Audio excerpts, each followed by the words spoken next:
Good morning, everybody, and Happy New Year. Welcome to 2023 and our Business Over Breakfast webinar series. I'm Chief Corporate Learning Officer at Emory Executive Education at Goizueta Business School, and it's always wonderful to be able to host these sessions. If there's one thing I've learned over my career and continue to work on, it is the importance of not just good, but great communication skills. We think it's so important that we are kicking off the year with a conversation on communications and the strategies, tools, techniques to improve your communication skills. Our faculty guide for this is Jamie Turner, who is an adjunct professor at Goizueta Business School. He teaches in the MBA, undergraduate and executive education programs, and is an internationally recognized author, consultant, TV news contributor, and has helped many significant, large global brand name businesses tackle complex business problems. Jamie has also been featured in a number of publications, the Wall Street Journal, Forbes, HuffPost, Business Insider, and is a regular guest on CNN, where he delivers segments on marketing, customer experience, and leadership. Jamie is the co-author of several business books and is working on a new book titled The Unspoken Rules of Leadership, a topic he introduced to us early last year, and which he has an upcoming workshop series on in February. I encourage you to check that out. Some fun facts about Jamie. He was born in London. I don't know if you like cricket, though, Jamie. He loves to travel. He's been overseas on 33 separate occasions, and that actually, when I read that, I was wondering if I could even the number of times I've been overseas, but maybe I'll do that later. He hates small talk, loves social media, and you can follow him on TikTok, Instagram, Twitter, LinkedIn, and YouTube. As always, we want this session to be really interactive, and James is excited to engage with all of you through chat and Q&A throughout the presentation. So please post your thoughts and questions as we go, and we'll address them throughout our hour together. Along with Jamie's upcoming workshop series on the unspoken rules of leadership, if communications is an area of interest for you, please also check out the Executive Communication Leadership Presence program that starts April 18th. Both of these programs are really popular, so it's best not to wait too long to sign up. So enjoy the morning with Jamie, and we look forward to continuing the conversation at our next Business Over Breakfast on January 19th. Jamie, over to you. Awesome, Nicola. Thanks a lot. Good to see everybody. Let's open up our chat feature because, as Nicola mentioned, I love to make this an interactive presentation so that you can ask questions. Open up your chat feature, and if you don't mind, just let me know where you are coming in from. I know we had somebody from Miami. Gary is from Miami. Let's see where everybody else is from. Potomac, Maryland. My folks used to live in Potomac, Jessica. Ashley's from Rock Hill, South Carolina. Jeff in Atlanta. We've got a lot of folks in Atlanta. Stone Mountain, Canada.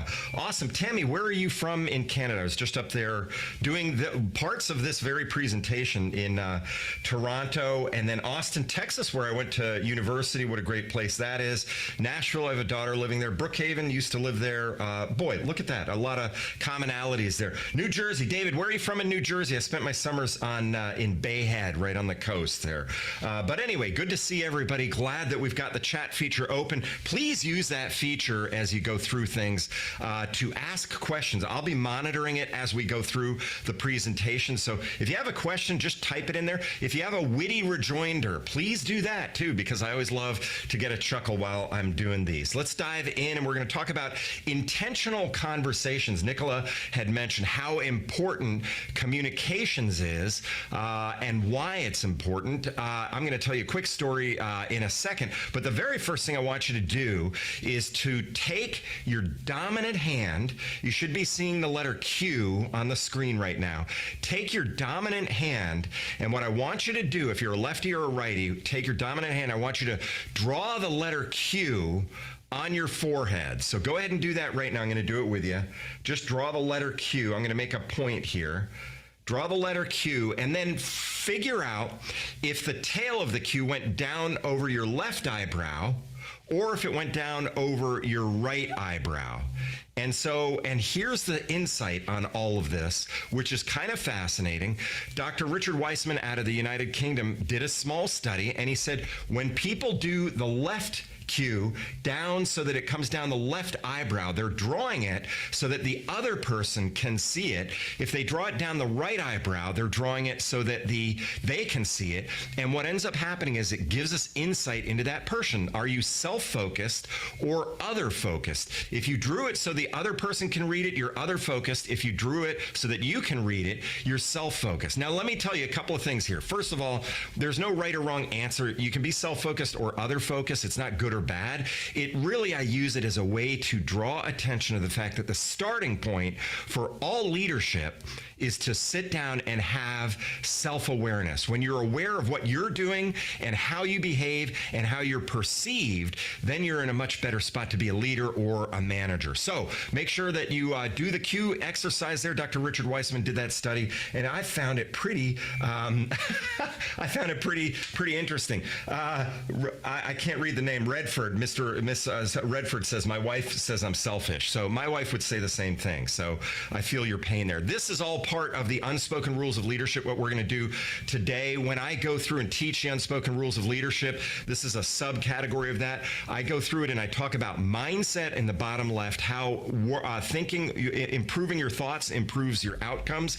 I talk about mentoring, then we move on to management, and then we move on to marketing. In all four of those unspoken rules of leadership categories, communication is essential. If you don't communicate clearly and properly, then you're going to end up causing more problems than you really want to do. The screen right now should say the information here is based on scientific research. It should not be used to manipulate. Instead, it should be used to build a bridge between you and your coworkers. We're going to go through a lot of things that you can do in order to manage conversations. I'm not talking about manipulating people. I'm talking about managing a conversation so that it has a mutually beneficial outcome. And I want you to understand that deeply, because none of this is about manipulation. It's really about managing conversations. So let's start off with a conversation matrix and why we call this intentional conversations. If you look at this matrix, this 2x2, on the left side is unscripted conversations. On the right are scripted conversations. On the bottom are detailed conversation. At the top is expansive conversations. If you think about the conversations you have during the course of the day, office chit-chat, unscripted, maybe a little bit detailed, but not too detailed. Brainstorming, very unscripted, very expansive. A business presentation, scripted, and yet expansive in a lot of ways. Production guidelines, if you're producing something. Employee reviews, a little bit more detailed, a little bit more scripted. Conversation with a teammate, usually unscripted, but can be expansive. All of them, if you do what I'm going to teach you today, should be intentional conversations. What happens for us is we enter into conversations, just entering them into them without thinking through, what do I want to have as the outcome of this conversation? So we always want to start with the end in mind. And when you enter into most conversations, not all of them, but most of them, if you think about how can I make this an intentional conversation, it will improve the outcome of your conversation. Gary asked a question, where does crisis conversation show in the matrix? That's a great question.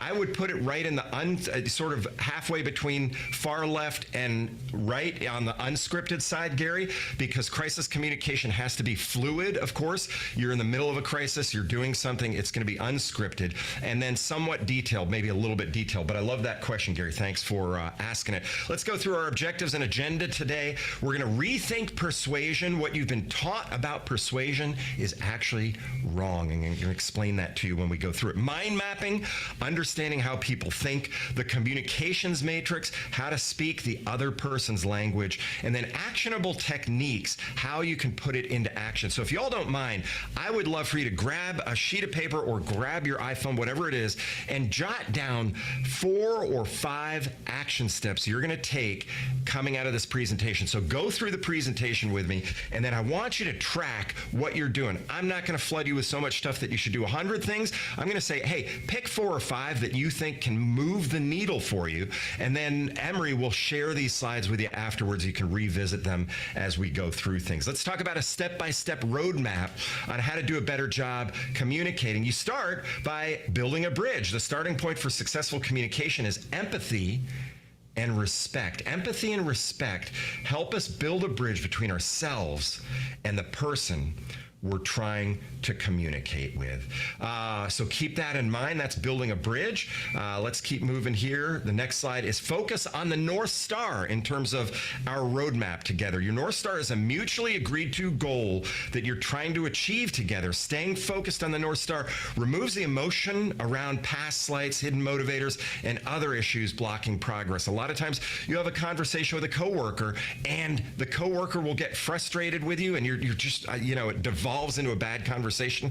If you shift the focus, hey, listen, I know you're upset about what happened in that last meeting. Let's go back to what we're here to do, which is to figure out if we should expand our widget production into the West Coast. By focusing on the North Star, you're able to make sure you're focusing on something other than the emotions at hand. Understand the other person's hidden motivators. Is it fear, ambition, anger, altruism?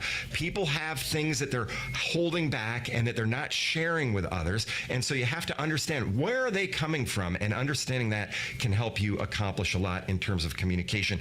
Drop the Rope, a great book by my friend Tom Stanfill, came up with this. It's called Unreceptive. He points out that many people will start a conversation with you in a state of active resistance. If you drop the rope, you can remove that resistance. What dropping the rope means is you go into the conversation not trying to convince anybody of anything. You just go into it having a conversation. I had a wonderful former employee named Devna Thaplial. She was at Emory University, and she said to me, the best way to win an argument is to have no point of view.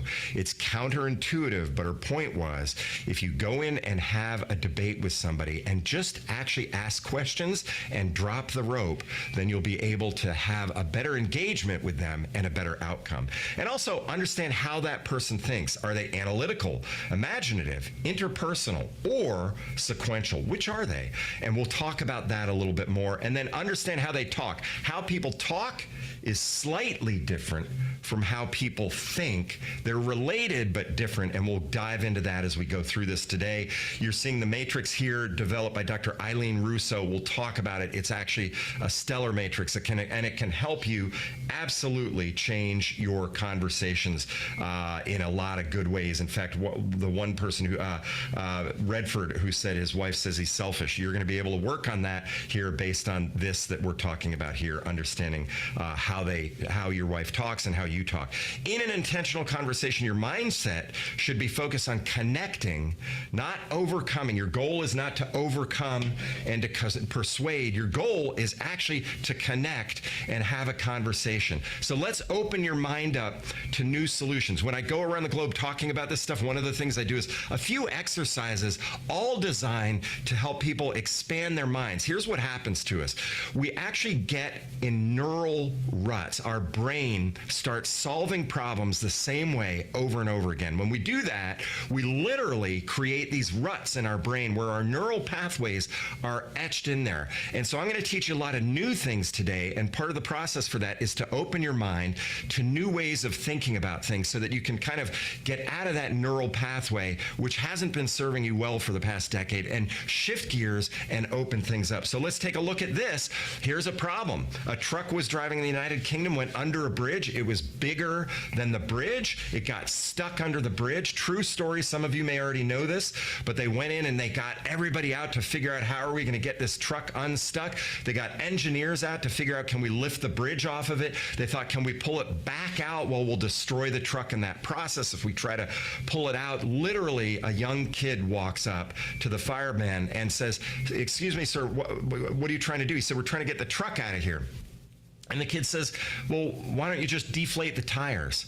And that solved that problem. And it's a great example of how if you think outside the box, you're able to solve problems that a lot of people, a lot of older people here were looking at that problem saying, how do we solve this? Do we get a crane? What do we do? Well, we know that the kid came along and solved it because he didn't have the neural pathways that were in ruts that the other people did. So it's a great story of how to open up your mind to new solutions. So now let's take a look at you, your brain, and your coworker's brain. Let's take a look at that. System 1 thinking versus System 2 thinking. System 1 thinking happens at the base of our skull. It is our reptilian brain where our instincts happen. When we are in reactive mode, if you're having a debate with somebody and you're getting more reactive, if you're playing sports and you're being very aggressive in the sports, if you're doing certain things, your reptilian brain has kicked in because it's got the fight, flight,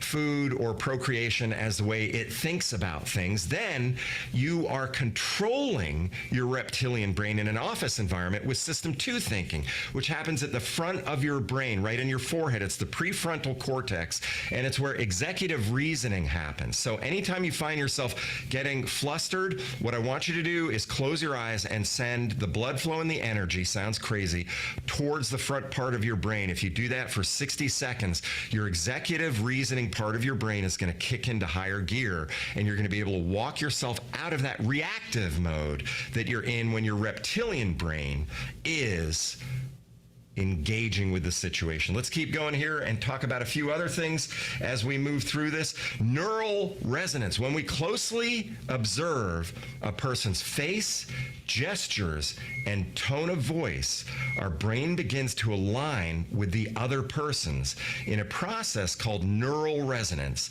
And that lets us know more fully what they think and feel. So they have done studies, and all the sources, by the way, are in the bottom left of anything I do. It's all science-based. When they've done studies and found that when you closely observe somebody's face, gestures, and tone of voice, our brain begins to align with theirs, and we start picking up on things that we wouldn't ordinarily pick up on. So if our goal in this exercise of intentional conversations is to show you how to build a bridge between you and the person you're having a conversation with, using neural resonance is a subtle but effective way to accomplish that. In an fMRI study at Princeton, researchers found that neural resonance disappears when people communicate poorly. Now, let me tell you a story about my daughter who's going on a trip to Costa Rica with a friend of hers in a month. They're going to be down there for a week. She doesn't know the friend that well. And I said to her, hey, honey, why don't you go in and have a conversation with your friend before you actually go down for the week in Costa Rica? It's going to be a higher stress environment than you're used to. You don't know each other very well, and you don't want that stress to devolve into sort of frustration with one another. Just head it off at the pass. Just have a conversation with her and say, hey, what do you think we should do if we start getting, not to think that this is going to happen, but if we get a little frustrated or we need a little bit of space, what should we do? Makes complete sense, right? She doesn't want to do it. And I said, honey, why not? Well, because I just don't want to bring something up that might sound negative. It's not negative. You're actually clearly communicating to somebody in a calm tone of voice, hey, if we have a conversation about this now, we won't let our System 2 thinking, our System 1 thinking, the reptilian brain, kick into high gear when we're down in Costa Rica and frustrated with somebody. Joshua is currently in Costa Rica. I hope it's great. Let me know where you are, Joshua. I don't remember where Mackenzie is going, but I'm sure I hear Costa Rica is wonderful. Let's keep going on the slides. Understanding human behavior is an important thing. Decision making in life, as in marketing, I come out of marketing. Decision making in life, as in marketing, people make decisions based on emotion and then rationalize their actions with logic. Now, if you're like most of us, you're sitting there going, no, Jamie. I do not make my decisions emotionally. I make my decisions rationally, logically. Everything I do is rational and logical. The truth is that studies show that's not actually true. In fact, if you look at Porsche, the reason there's a Porsche there, what are the reasons people buy Porsches? They start out with the emotional reason. Hey, I want to feel younger. I want to feel sexy. I want to feel sporty. But if they come home and their spouse says, why'd you buy a Porsche? The answer is always, well, it's got German engineering, rack and pinion steering, anti-lock brakes, all of this stuff. So we do that all the time where we buy things or behave emotionally and rationalize things logically. Now, when I say something that's a blanket statement like that, you know I'm not saying in 100% of the cases, but in more cases than you would imagine, you're kind of doing that. Safety and control. Humans are driven by two urges: the need to feel safe and the need to feel in control. If you think about that, if you think about those two urges and that humans are driven by those, it will help you understand how to make somebody feel as though they are in charge of the conversation. Because your goal, remember early on I said drop the rope. Dropping the rope means you want to go in and make the other person feel comfortable and not feel like you are pushing something on them. So drop the rope, make them feel safe, make them feel in control, and guide them to the North Star. Guide them towards that thing. Hey, should we expand our widget production into the West Coast? Let's talk about that. And what do you think? Where do you come out? What are your perspectives? By doing it that way, you're going to end up making sure that you have a mutually agreed to outcome. So we're having some great conversations here. Karen says so true about decision based on emotion. Yeah, Karen. I mean, in fact, I'm going to pause for a second.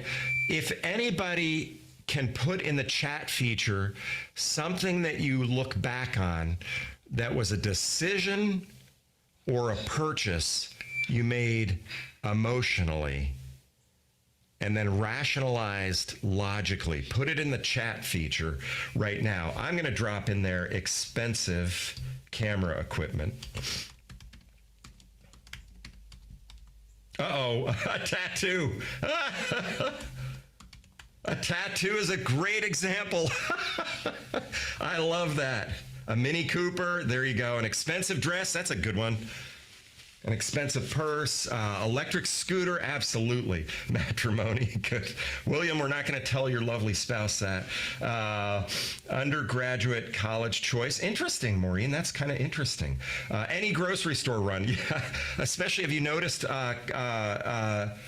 Karmishara, that when you're hungry and you go grocery shopping, you're totally ruled by emotion, right? It's 100% what candy and chocolate and junk food, and then you come home and you're like, boy, I need to be filling up before I do that. Okay, so actually great feedback from everybody there, and we'll keep going. Let's talk about hidden motivators. Chris Voss wrote a great book called I'm blanking on the name right now. I have the flu, so I apologize if my brain is not quite working quite right. But he wrote a book. Somebody will remember it in the right-hand chat feature. I'll come up with it in a second. But he said, unexpressed emotions never die. Instead, they fester like an infection. And what he's saying, never split the difference. Thank you, Jeff. What a great book. That sat on my bookshelf for 2 years, and I kept thinking, I don't need to negotiate. I'm not negotiating with anybody. And then I picked it up, and it is an amazing book. If you come out of this doing one thing, go buy that book on Amazon. It's absolutely stellar. But he says in the book, unexpressed emotions never die. Instead, they fester like an infection. So your job is to get people to bring their emotions out in the conversation. Now that's counterintuitive. Normally you're going, hey, I want to put aside, any frustrations we have. But sometimes if you actually have them bring it out, then you would be able to make them manage their emotions. We'll talk about how to do that in a little bit. But first, we're going to talk about mind mapping. Good leaders use mind mapping to understand their teammates better. This was based on a study that Xerox did many, many years ago. And it was designed to help us understand how the brain works. And also a couple of other organizations worked on this as well. The brain can be thought of as 4 different quadrants. It's not actually broken into these 4 quadrants, but you can think of it this way. There's the analytical brain, and I want you to think about which brain you are in a second. Analytical quadrant, the imaginative quadrant, these are people who are holistic, intuitive, innovative, conceptual, big picture. The interpersonal quadrant, these are emotional, supportive, feeling, expressive, inclusive people. And then the sequential quadrant, organized, structured, detail-oriented, or process-oriented. When you think through those 4 quadrants, you can start thinking through, here's how I act and engage and think, not talk, but think. So are you interpersonal? Are you helpful and expressive? Are you analytical, logical, and data-oriented? Are you sequential? Are you imaginative? Which one of those 4 are you? We're going to come back to that in a second, but I want you to write that down into the chat feature. Let's see what everybody's writing. Satina is interpersonal.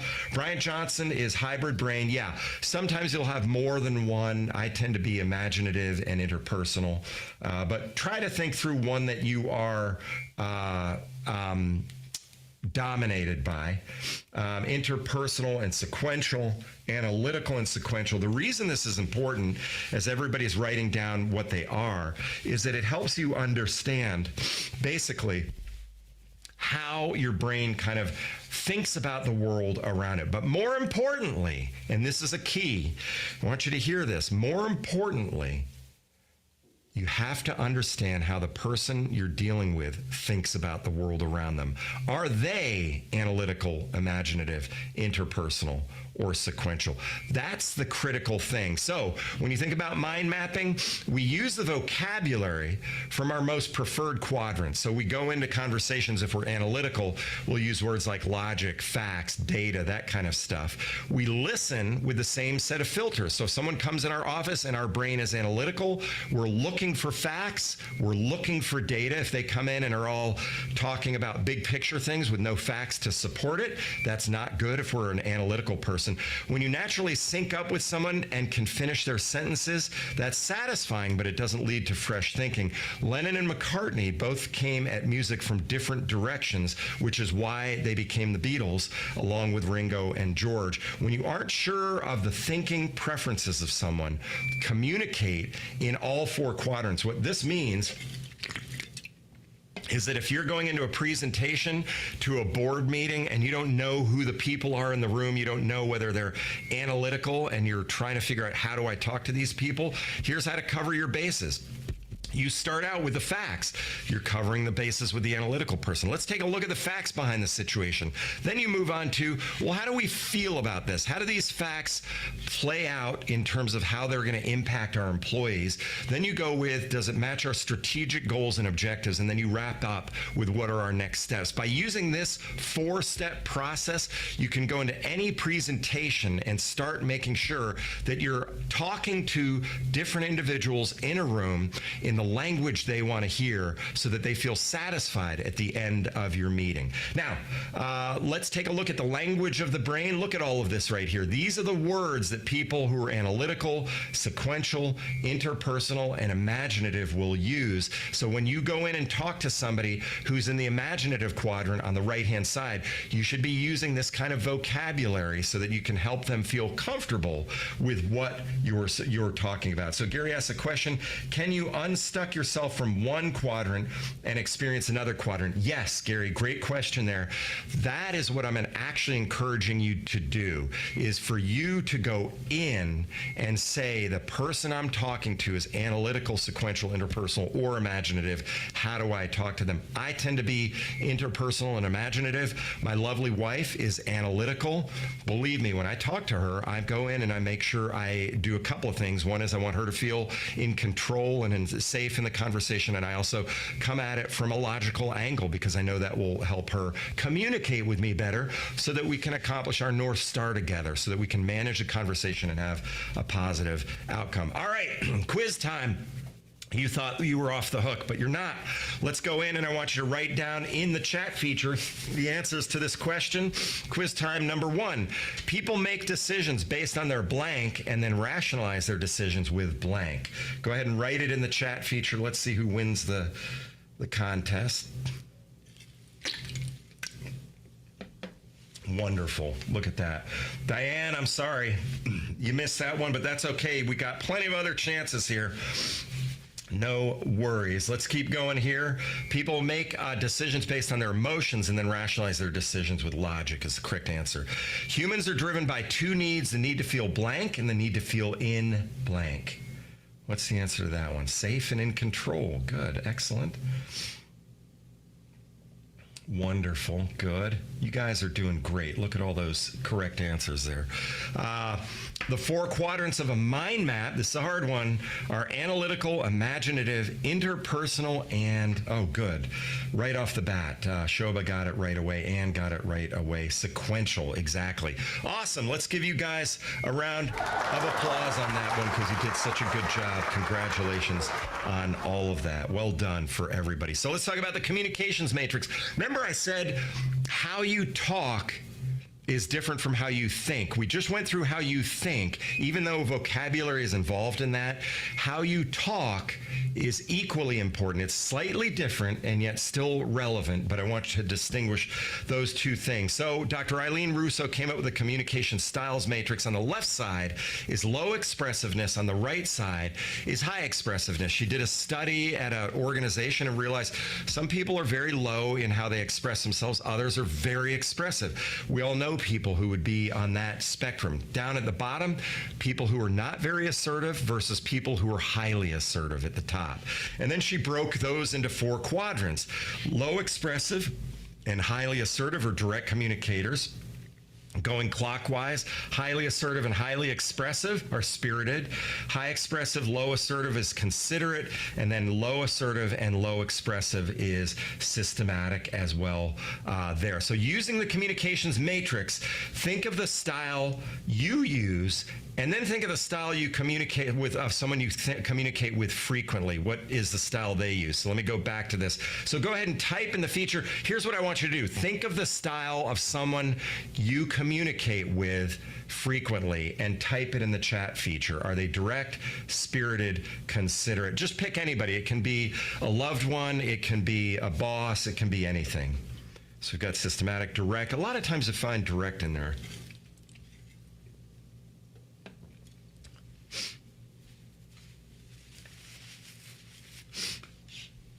Direct. A lot of people working or dealing with direct people, which is great. Direct people are pretty easy. I'm going to show you some techniques you can use with all of these so that you can go into the conversation and speak in the language that the person you're dealing with is using. So let's talk about that. If they are a direct communicator. So a direct communicator is the kind of person, you arrive in the office on Monday morning, you're getting your coffee together, and a direct communicator pops their head. You're sitting in your office telling a few jokes to somebody, talking about your weekend. The direct communicator pops their head in your office and says, I need that report on my desk by 5 p.m. today, and then walks out. And you're like, wow, no good morning, no how was my weekend, how was my family event, all that sort of stuff.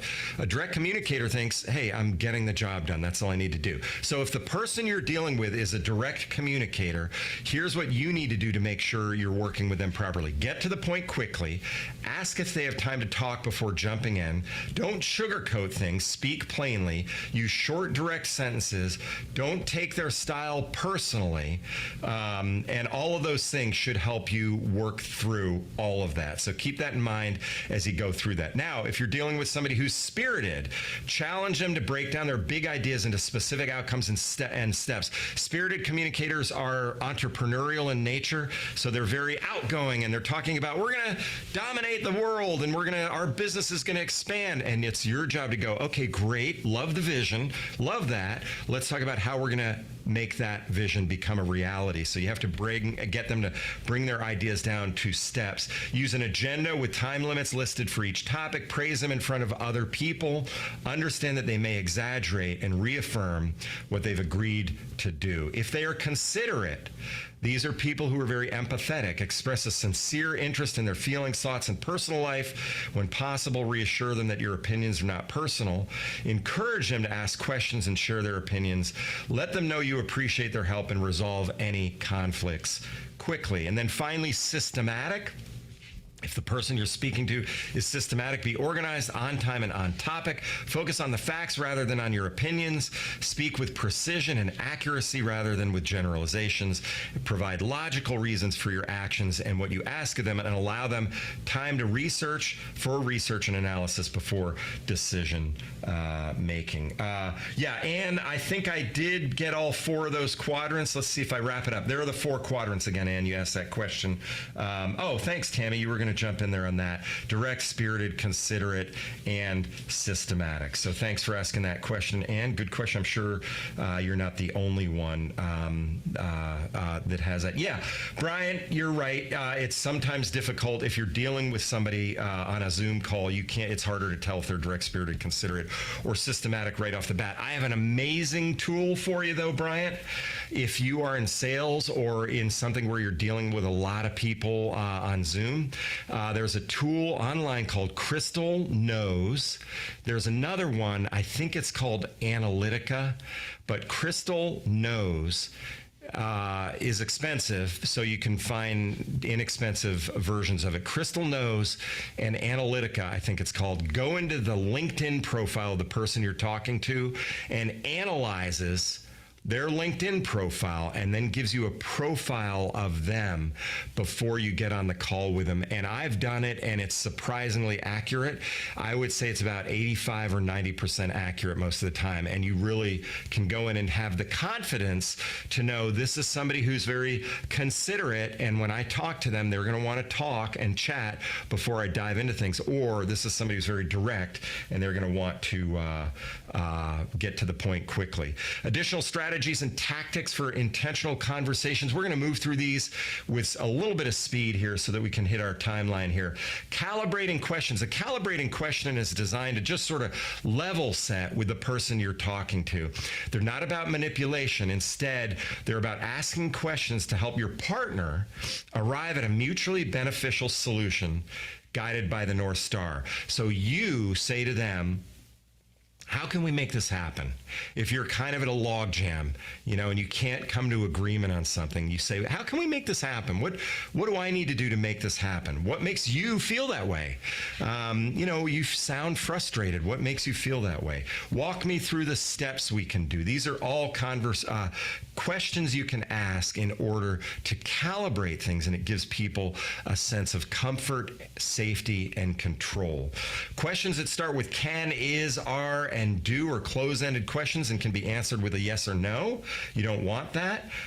Instead, use what and how, which are open-ended and can help your counterpart think more expansively. So other questions include what about this is important to you? That shows that you're interested in them, that you're dropping the rope. How can I help make this better for us? All of these are conversations designed to help you connect with the person you're talking to and build that bridge. Now, what do you do when things get heated? We've all been in discussions that start getting heated. They're getting heated, generally speaking, because the volume goes up, the pacing goes up, and the pitch goes up. So when you start hearing people start yelling and start talking faster and faster and faster, and their pitch starts going up, what I want you to do is the opposite. I want you to speak softer, and I want you to speak slower, and I want you to lower your pitch. Now, you may say, well, my voice is naturally high-pitched. Here's a technique you can do to lower your pitch a little bit. Drop your chin into your chest when you talk, and it lowers your pitch a little bit. Did you see how that just happened for me? Here I am talking. I'm literally not trying to do that. All I'm saying is A, B, C, D, E, F, G, H, and it just goes down naturally. So do those 3 things. If you see a conversation getting heated and you don't want it to, start speaking more softly. Also, slow down what it is you're saying, and then finally lower your pitch. And what you'll find is that the person you're talking to starts mimicking your behavior, and it actually works out really, really well. Mirroring and labeling. Mirroring is where we all know about mirroring, most of us, where it's where you kind of mirror the other person's behaviors and vocabulary so that you can give them a level of comfort and you feel good about them. When you have a conversation with somebody you just met and it's like you're finishing each other's sentences, subconsciously you're mirroring each other, you just don't know it, and you go, wow, what a great person. And it's just because you both happen to use the same vocabulary, the same thought processes, and all that. Well, let's talk about mirroring. Mirroring someone else puts them at ease and builds a relationship between the two of you. Mirroring can be done with speech patterns, body language, vocabulary, tempo, and tone of voice. So, which works better? Positive reinforcement or mirroring. They did a study at a restaurant, and they went into the waiters and they said, what we want for the servers to do is to test whether positive reinforcement works better when they get it. Will their tips be bigger with positive reinforcement, or will the tips be bigger with mirroring? And so one group of servers used terms such as great, no problem, and sure, all of that kind of positive reinforcement. What a great choice in your meal. The other group simply mirrored their customers by repeating the orders back to them. Now, you would think this wouldn't change the amount of the tip very much, but the average tip for waiters who mirrored was 70% more than those who used positive reinforcement. So if you go in and say, wow, what a great choice, I'm glad you got the lasagna, I love the lasagna, that worked 70% less effectively in terms of the tip as if you just went in and mirrored that person's behavior. So that's fascinating stuff. I agree with you, Christina. That is just fascinating. And Brian says he's done that and it works. Christina, down at the bottom, when we send these slides out, you can always see a source for anything that I mention, and you just cut and paste it. It may be a live link, but when you get these slides, you just click on the link or get it down there. So the power of labeling. Labeling a negative emotion disrupts its raw intensity. Now, a lot of times we think of labeling as a negative thing. This is a positive way to use it, labeling. If you're in a conversation that's getting heated and people are starting to argue, and by the way, I learned this from Chris Voss with Never Split the Difference. It's just a great book. He said, when you label something on somebody's emotion, it actually gives them the opportunity to put that emotion in a box, and studies have shown that it actually reduces the emotion. So labeling a negative emotion disrupts its raw intensity. Interestingly, labeling a positive emotion increases its intensity. So how do you do it? Once you've spotted an emotion, somebody you're talking to is starting to get frustrated with you, the next step is to label it. Labeling it can be phrased as a statement or a question. A label almost always begins with "it seems like," "it sounds like," or "it looks like." So you would say, "It seems like this is frustrating to you," or "It sounds like you're frustrated by that," or "It looks like you're angry by what we're talking about." Believe it or not, what happens is it's counterintuitive, because you'd think people would say, "Quit telling me how I feel," but they don't. What they do is they go, "Yeah, I am frustrated." When they say that, they have now taken that emotion and put it in a box, because what happens is our system one brain starts going rah, rah, rah, rah, and crazy, angry, upset. When we put that emotion into a box, we're able to put it aside and go, "I am angry, and it's okay." I just used this with one of my daughters the other day. Yeah, Joshua. Yes, Chris also discusses mirroring in his book. It's such a fabulous book. You really got to get it. The key is to phrase it as a neutral statement of understanding. That's the key. You're not judging. You're not coming down on somebody. You're just saying, "It sounds like you're frustrated." Just basically use as flat a tone of voice as possible. So one other thing I like to tell people, when you're having a conversation, what surrounds us influences our perception. So if we are in an uncomfortable environment and we are sitting there and having a conversation about demoting somebody or giving them constructive feedback on a presentation they made, but we're in an uncomfortable environment, that environment will impact how they receive your communication.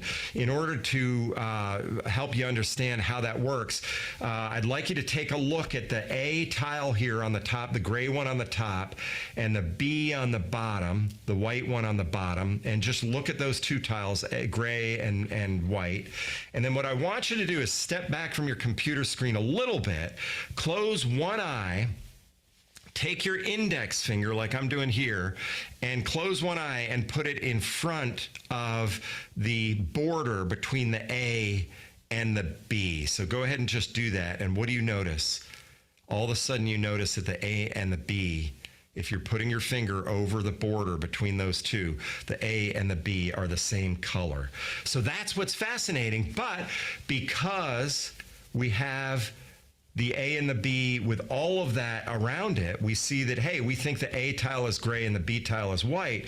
That's what's influencing our perception is what is the total picture. So use that as a way to remember where you're having a conversation with somebody is almost as important as what it is you're saying to them. Don't be afraid of the word no. Train yourself to hear no as something other than rejection. It can mean a lot of things. I don't think I can afford this. Now's not the right time. I need more information, all of those things. Here's a pro tip on all of this.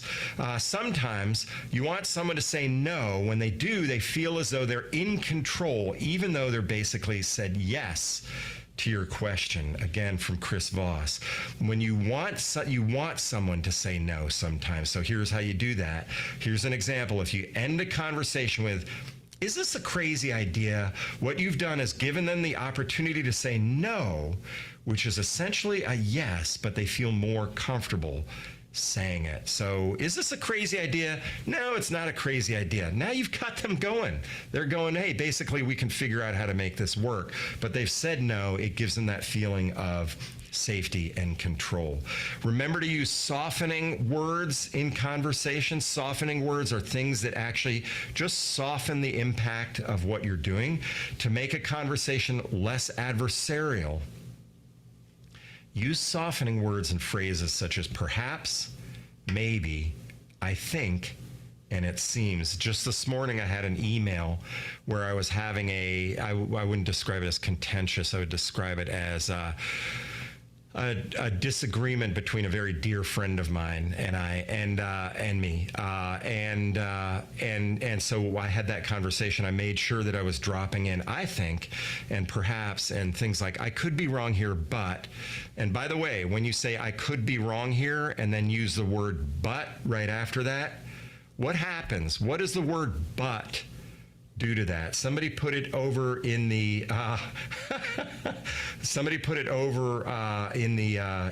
yes, negates.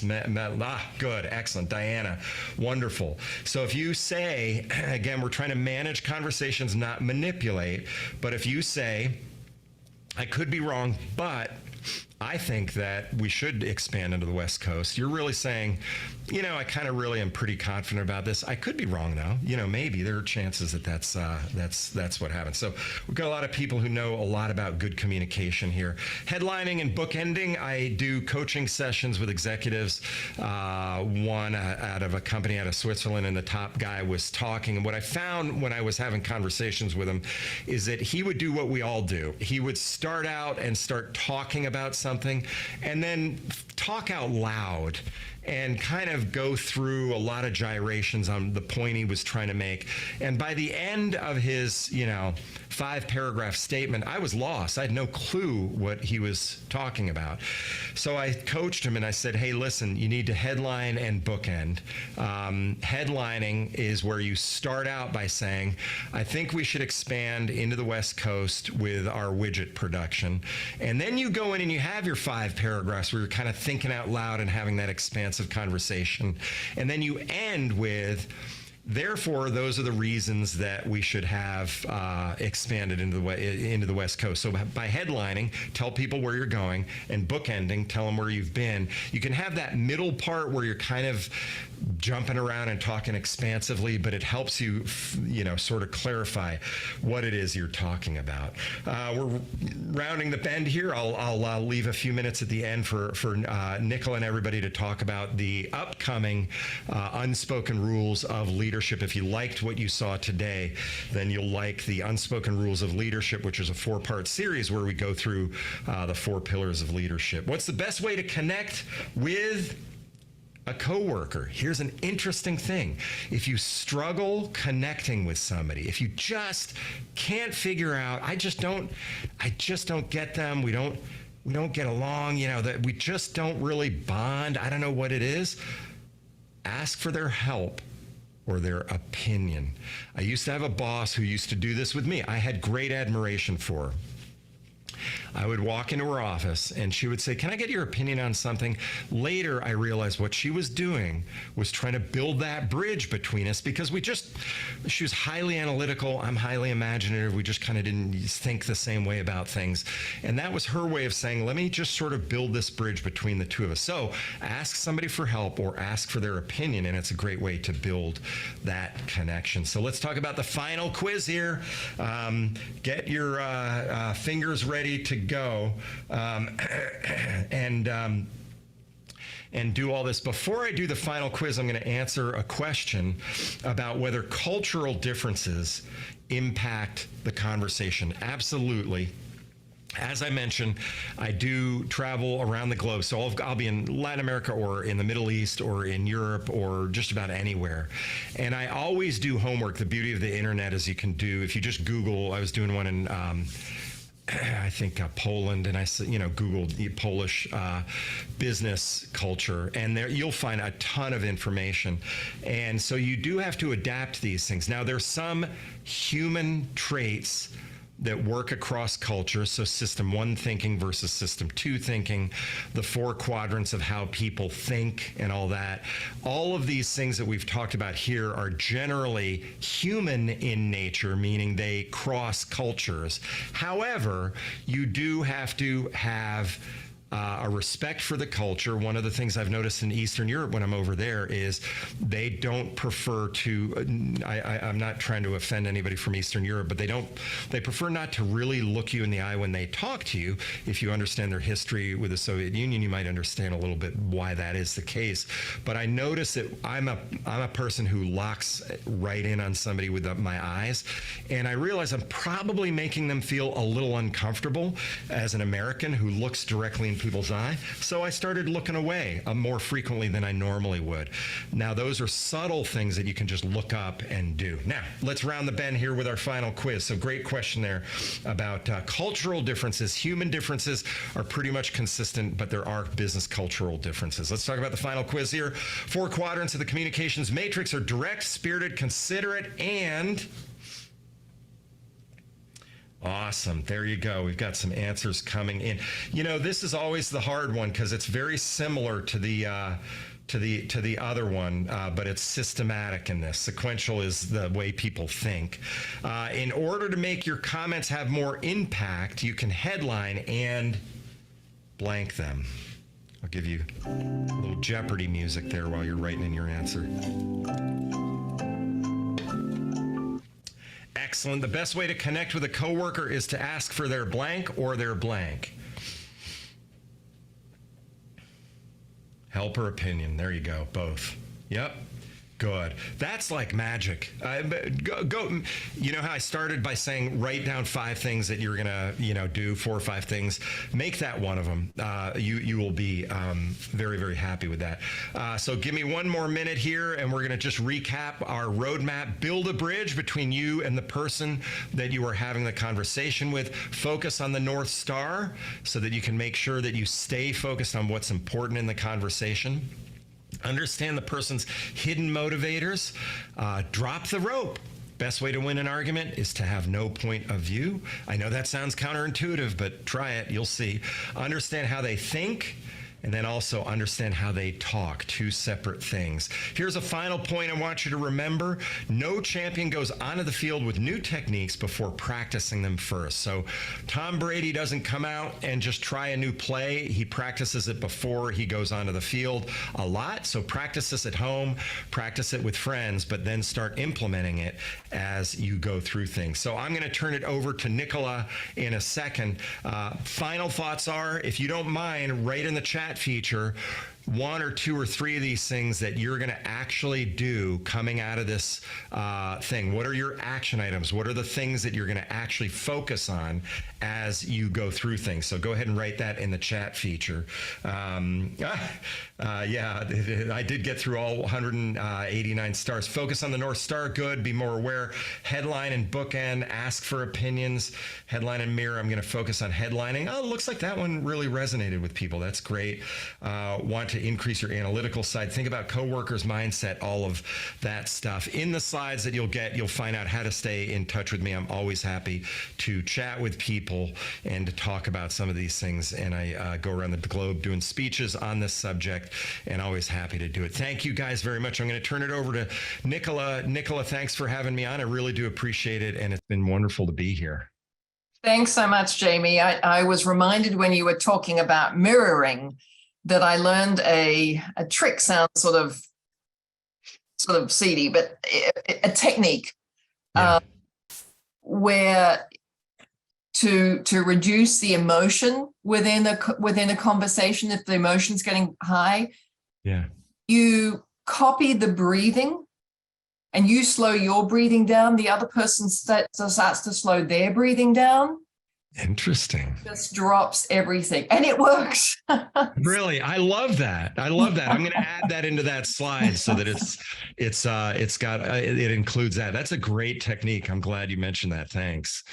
So, just one quick question that wasn't sort of posed yet, and that is, what are the most common mistakes, sort of, that executives use when communicating? Are there ones that sort of most people or more common than others, or does it go across the board? It's really that we have unintentional conversations, that we walk into conversations without thinking through, how can I make this a mutually agreed to outcome be a good one? And so we walk into them just sort of, kind of having unscripted conversations. If you think through the outcome you want and then use the techniques here, it'll help you have those intentional conversations, which is the most common problem people have, is they have unintentional conversations. Wonderful. Thank you so much. I am going to hand over to Tammy.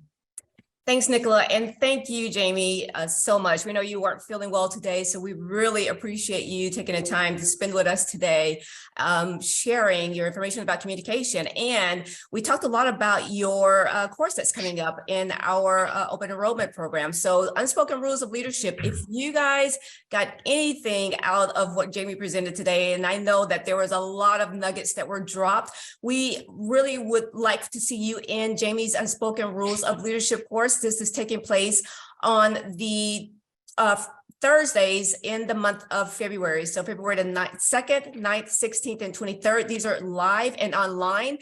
They're taking place during lunch, so 12 to 1 o'clock. And for those of you that attended today, you will receive a 10% discount. So just use the discount code BobCom when you go to register for the course, and you'll receive a 10% discount. Jamie's going to be talking more about mindset, mentoring, management, and marketing during this live online course, and it's going to be very interactive, so we hope to see you there. Additional courses that may be of interest to you, we have our managerial leadership program, which is a very interactive program as well. It will help to expand your leadership potential for team success.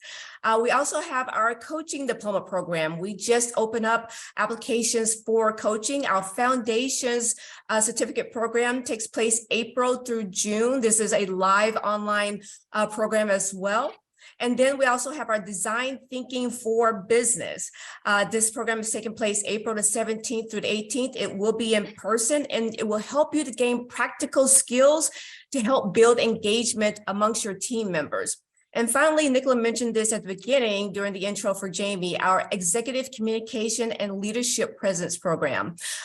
This will help to expand upon the skills that Jamie provides to you and really share communication and leadership skills that will help you to be able to communicate effectively internally as well as externally. For more information about these and other courses that we have, please visit our website or contact me directly.